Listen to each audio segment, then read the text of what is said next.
Is Big Sam in big trouble? The England manager being investigated by the FA over what he said to undercover reporters. Sam Allardyce has only been in charge for one match. Could it be his last? He's accused of using his position to get a deal for himself and offering advice about how to get around transfer rules. Also this lunchtime, Alton Towers operator Merlin fined $5 million for the Smiler crash. A third of Americans watched the first Clinton-Trump debate, but who won and will it take them all the way to the White House? And 50 years since his first UK broadcast, Stars and Friends remember Sir Terry Wogan, who died in January.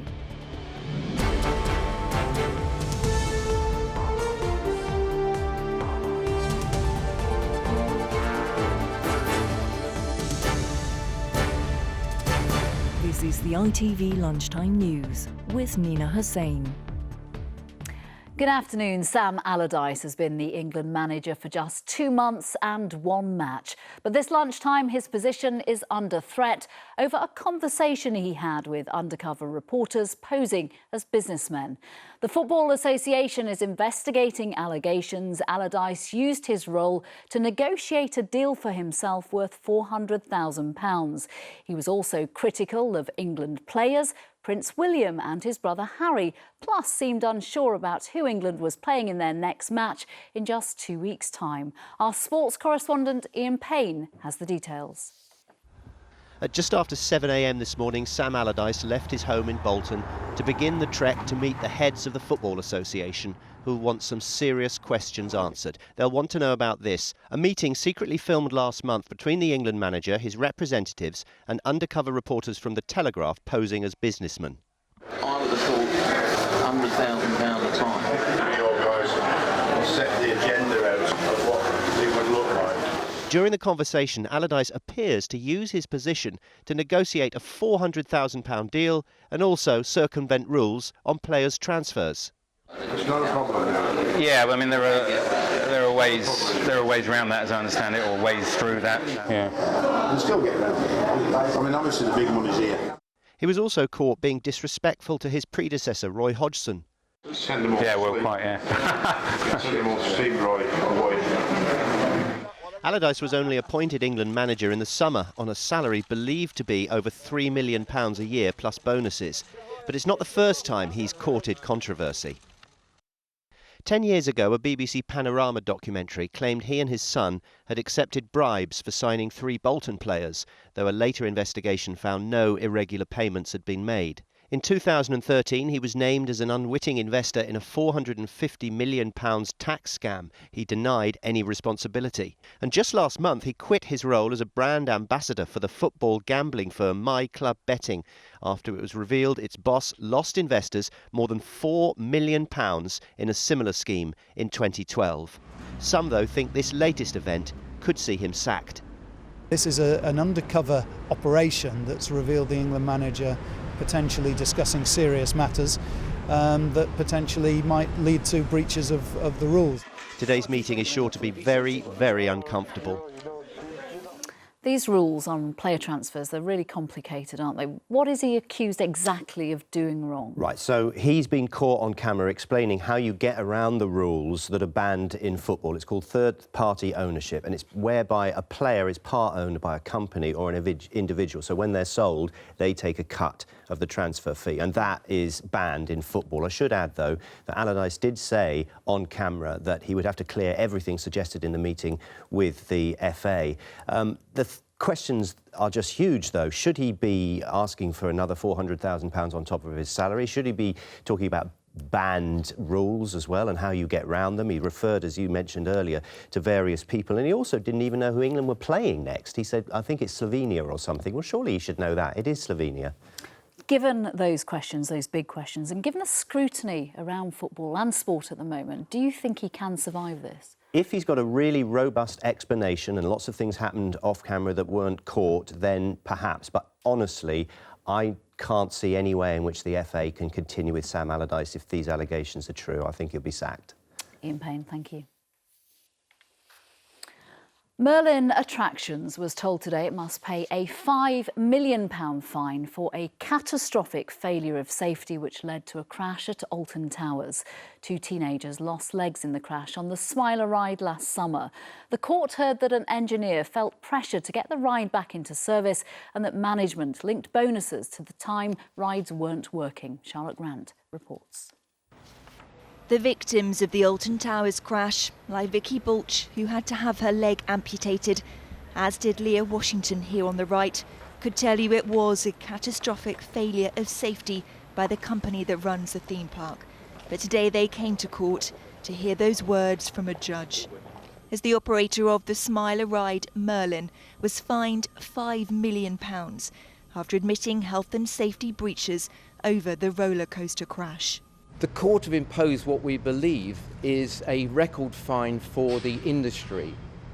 But of course, money alone will never replace limbs nor heal the psychological scars. It's worth remembering that this hearing is the first time that my clients have heard the full extent of the criticisms against Merlin. To be candid, they have been shocked and disappointed by the catalogue of errors. The court heard when a computer alarm went off showing an empty test carriage was still on the track. Engineers overrode it, thinking it had gone off in error, causing the next carriage full of passengers to crash into it. Today, the court said the company, not human error, was to blame. The judge said this was a needless and avoidable accident in which those injured were fortunate not to have been killed or to have bled to death. The thrill of the fair is a long-established tradition in which members of the public enjoy the excitement and illusion of danger, but it should be just that, an illusion. Alton Towers and indeed the wider Merlin Group are not emotionless corporate entities. The far bigger punishment for all of us is the knowledge that on this occasion we let people down with such devastating consequences. The victims say today wasn't about retribution or about Merlin, but the theme park industry learning the lessons from that day last June. Charlotte Grant, ITV News. Ben Chapman is live at Stafford Crown Court. Tough words from the judge then. What about the punishment? Is that being seen as tough too? Plenty of tough words from the judge. He described safety procedures at Alton Towers that day as a shambles. He said it was an accident that could and should have been avoided. But this is a company that made a profit of £250 million last year. Today's fine of £5 million represents just 2% of that figure. And while Merlin, the park's owners, says that the crash has cost it £14 million in lost revenue, the judge said today that it had not had a lasting financial impact. The company's chief executive, I should say, was shaking his head in court at that. The company did get a reduction of 1/3 for pleading guilty, but as the judge pointed out, today was not about somehow putting a price on the injuries that were suffered. That will be done when compensation claims are settled, and then the company could face a much bigger bill. Ben Chapman, thank you. So, who won the first round of the world's biggest job interview? While most of us were sleeping, Hillary Clinton and Donald Trump went head-to-head for 90 minutes, clashing on policies and their different personalities in the race to become America's next president. Clinton accused the Republican nominee of lying about his wealth and not being fit for office. Trump was quick to hit back, saying she had no stamina. From New York, our US correspondent Robert Moore reports. Democratic nominee for President of the United States, Hillary Clinton, and Republican nominee for President of the United States, Donald J. Trump. For both candidates, this was uncharted territory. A one-on-one, 90-minute primetime encounter with 1/3 of the nation tuned in. If it started with some respect... Now, in all fairness to Secretary Clinton, yes, is that okay? Good. I want you to be very happy. It's very important to me. It didn't stay that way for long. Well, Donald, I know you live in your own reality. I also have a much better temperament than she has. Woo, okay. Mrs. Clinton accusing Donald Trump of everything, from cheating his workers to lying about his wealth. The thousands of people that you have stiffed over the course of your business not deserve some kind of apology? The argument raged over whether he had supported the war in Iraq. Donald supported the invasion of Iraq. Wrong. That is absolutely Wrong. proved over and over again. Trump fired back, saying Mrs. Clinton had committed a crime when she wiped many of her emails. I think it's disgraceful. And believe me, this country thinks it's disgraceful. It really thinks it's disgraceful also. I have a feeling that by the end of this evening, I'm going to be blamed for everything that's ever happened. Why not? Why not? Yeah, why not? You know, just join the debate by saying more crazy things. Towards the end, Hillary Clinton was on something of a roll, with Donald Trump's discredited conspiracy theory about Obama's birth certificate in the line of fire. He has really started his political activity based on this racist lie that our first black president was not an American citizen. And Mrs. Clinton then responded to the criticism that in recent days she has barely been visible on the campaign trail. I think Donald just criticized me for preparing for this debate. And yes, I did. And you know what else I prepared for? I prepared to be president. And I think that's a good thing. She doesn't have the look. She doesn't have the stamina. I said she doesn't have the stamina. And I don't believe she does have the stamina. To be president of this country, you need tremendous stamina. Donald Trump then took his arguments into the post-debate spin room. Do you feel you were dealt a fair hand in that debate? Yeah, I think it was a very fair debate. But the narrative is taking hold that this was a setback for Trump, that he was underprepared. Do you concede that wasn't your finest hour? I thought it was great. No, I think we did great. Every poll has me winning. Top advisors and family members are equally defiant, saying this was a new and disciplined performance. Was he not outmaneuvered on the issues of women and the birther movement? No, I think, you know what, I think he showed a lot of restraint when he didn't talk about Bill Clinton and his history with women. I think he didn't attack on those kind of things. I think he showed a lot of restraint and class on that. Clinton advisors are trying hard not to be complacent. She talked about keeping America safe and secure. I thought she did a fantastic job. But is it game over, or is it still a very competitive race? We have 43 days left, and this is going to be the most amazing 43 days that you've ever seen in presidential politics. Both campaigns will now take stock and recalibrate, with 2 more debates to go before Election Day. Robert, we've just heard Donald Trump say, every poll has me winning. What is the reality after that first debate?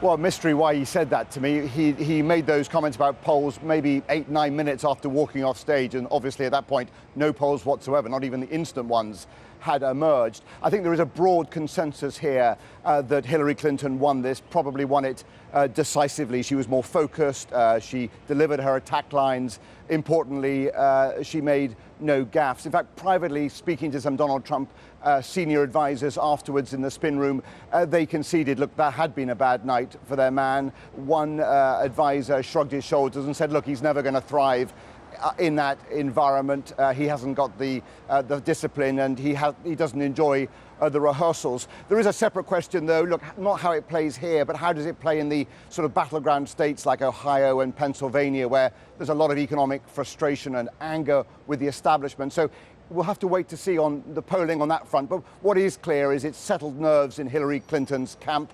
They had worried she'd underperformed. They'd been worried about her pneumonia. Now they feel she's absolutely still the favourite with 6 weeks to go. Robert Moore in New York, thank you.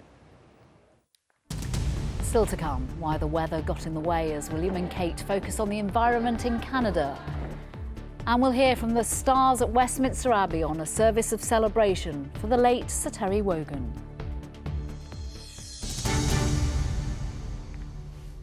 But first, he's Labour's most powerful elected politician, and today Sadiq Khan told his party's conference it needs to be back in power in order to make a difference. But the Mayor of London stopped short of suggesting Jeremy Corbyn should be the next Prime Minister. Our Deputy Political Editor Chris Shipp sent this report from the conference in Liverpool. So is this stage one of your bid for the leadership? Hope you enjoy the speech. Labour does have a leader who has won elections and wields power. He's this one, the Mayor of London. Do you think Labour's got a winning leader? Hope you enjoy the speech, mate. Who, arriving at conference today, didn't answer my first question. Do you think Labour's got a winning leader? You said it was on the verge of extinction at the weekend. Good to see you all. Enjoy the speech. nor my second. You said he was on the verge of extinction. Do you still believe that? I'm looking forward to my speech. Hope you are too. It's going to be good. Or any of those which followed. We were asking them because Sadiq Khan had warned at the weekend that Labour faced extinction if Jeremy Corbyn used his re-election as leader to purge centre-ground politicians from his top team and tacked too far left. Mr Khan and Mr Corbyn managed a handshake on stage, but it's thought they have not spoken since the summer after the London Mayor chose not to back Mr Corbyn for leader. Labour in power. Time after time, Sadiq Khan reminded his audience that Labour can only make a difference to the lives of Labour voters if Labour was in power. It's time to put Labour back in power. It's time for a Labour government, a Labour Prime Minister in Downing Street, a Labour cabinet, Labour values put into action conference. It's time we put Labour back into power. Thank you. A Labour Prime Minister in Downing Street there must be, he said, but you'll note he didn't say who that Labour Prime Minister should be. As he left stage, you couldn't exactly describe this as a warm embrace. Jeremy Corbyn was having a music lesson at a school this morning, and he might have hoped the London Mayor would have played a more supportive tune. Hey! None of this will put to rest the speculation that Labour's leader and its highest elected politician do not see eye to eye. That wasn't much in harmony. Chris Ship, ITV News, Liverpool. A final decision into claims made against Sir Cliff Richard has concluded the singer has no case to answer. Prosecutors initially dropped the case in June, but it was reviewed after two of the people making complaints appealed. Sir Cliff has said he's pleased and hopes it brings the matter to a close. And the first shipment of US shale gas has arrived in the UK as debate continues over the future of fracking here. The ethane delivery from America sailed down the Forth to Grangemouth in central Scotland. The company bringing it in says it will replace dwindling supplies. Day 3 of the Duke and Duchess of Cambridge's tour of Canada was all about celebrating conservation as they visited the Great Bear Rainforest. The royal couple received a rapturous welcome from the local First Nation community, and as our royal correspondent Tim Hewitt witnessed, not even heavy rain could dampen the mood. The weather was appropriate for a visit to a rainforest, bad enough to bring out the umbrellas and force outdoor events inside and undercover.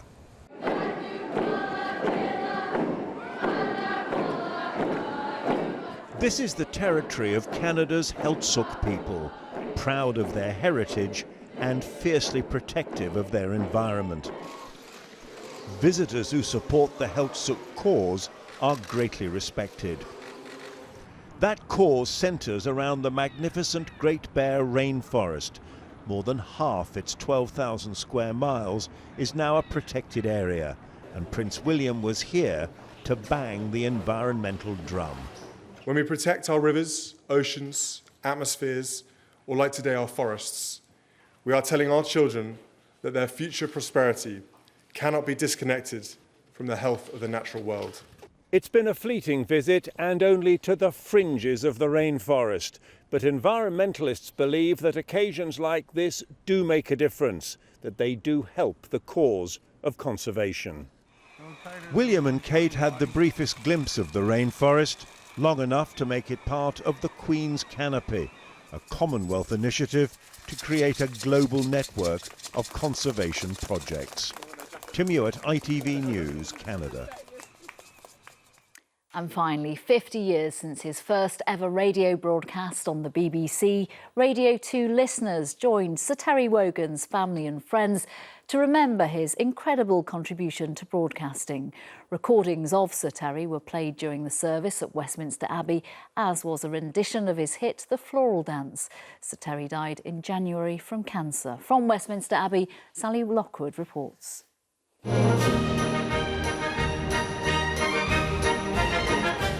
A fitting theme tune and fitting venue for broadcasting royalty, as family, friends and fans gathered to say goodbye and thank you The much-missed voice and spirit of Sir Terry Wogan filled Westminster Abbey, and as ever, he set the tone. Allow me to plunge into the Wogan archives.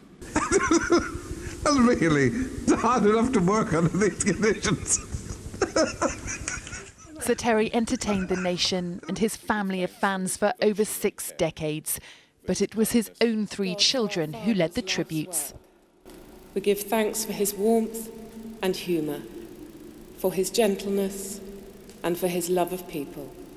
And fellow radio DJ Chris Evans remembered Sir Terry's advice before his first breakfast show. Christy, it's very simple. They either like you or they don't. The service was by invitation only and included a wealth of names from broadcasting and his beloved audiences. Sir Terry kept his cancer diagnosis largely a secret, and even now, 8 months after his death, the loss for many is still sinking in. I don't think anybody realised, we certainly didn't know, and that's why it's so, a shock and heartbreaking as well for everybody. I mean, he was so full of vitality. Everybody loved him. He was just a pleasure to work with and to know. He was a good guy, good guy. And fitting tribute today. Oh, totally in the right place. When they say national treasure, he certainly was one. It's a real mixture of his colleagues whom he worked with, Radio 2 and on television, a mixture of the listeners, the viewers, and people who just knew him socially. So I think it will be a wonderful celebration of a wonderful life. It was a poem co-written by Joanna Lumley that perhaps summed up the feelings of the nation. They simply broke the mould when he was made. And for Sir Terry, who always seemed to find the right words, it was perhaps fitting it was left to him to say goodbye. Thank you for being my friend. Remembering the late, great Sir Terry Wogan, who died in January. Mary Nightingale and Mark Austin will be here with the ITV Evening News. From everyone here for now, bye-bye.